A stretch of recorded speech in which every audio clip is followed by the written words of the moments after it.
Hello friends, নানান ব্যঞ্জনে তোমাদের সকলকে স্বাগত জানাচ্ছি। আজ তোমাদের কাছে নিয়ে এসেছি কাতলা মাছের ঝোল আর কি। এখানে দেখো, এই মাছগুলোকে শুধু ভাজা খাওয়া হবে। তো মাছগুলো এত ছোট ছোট করে পিস করে দিয়েছে, মানে দোকানদার বলার নেই। তো এখন ওগুলো ভাজা খাওয়া হবে, আর এগুলোকে অল্প চচ্চড়ি বানিয়ে নেব। মাথাটা এখন বানাবো না। তো এখন এইখানে দেখো, আমি এখানে ঢেঁড়স ভেজে নিচ্ছি।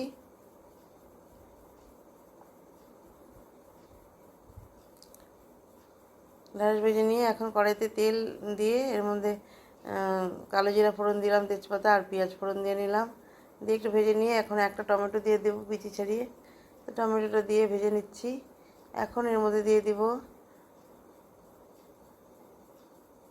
আদা আর কাঁচা লঙ্কা পেস্টটা দিয়ে দিলাম।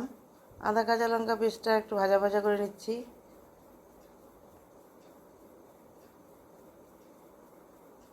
দিয়ে এখন এর পেঁয়াজের পেস্টও দিয়ে দিলাম।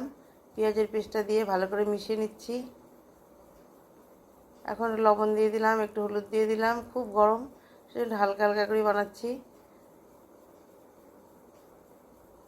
আর হলুদ দিয়ে দিলাম, দিয়ে এখন ভালো করে একটু মিশিয়ে নিয়ে এখন এর মধ্যে একটু গরম জল দিয়ে দেবো।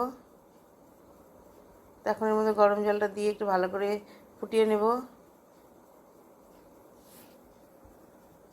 তো এখন এর মধ্যে ঢেঁড়সগুলোকে দিয়ে দিলাম, ভাজা ঢেঁড়সগুলোকে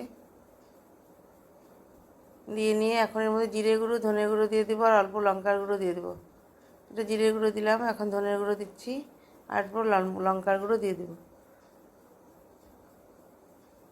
এইভাবে ভালো করে মিশিয়ে নিয়ে এখন এর মধ্যে ভাজা ভাজা করে নিচ্ছি।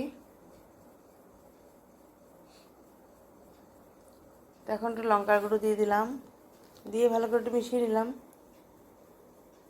তো এখন মিশিয়ে নিয়ে এখন ভাজা ভাজা করে নিব একটু ভালো করে নিয়ে, তারপরে আবার গরম জল দিয়ে দেবো। এখন দেখো গরম জল দিয়ে দিচ্ছি। গরম জলটা দিয়ে একটু ভালো করে নাড়িয়ে নিচ্ছি মশলার সাথে। এখন এর মধ্যে মাছগুলোকে দিয়ে দেবো। মাছগুলোকে দিয়ে ভালো করে এখন ফুটিয়ে নেব। একদম ঝোল কম দিয়েছি, বেশি ঝোল দেবো না, এটাকে ফুটিয়ে একদম কমিয়ে নেব।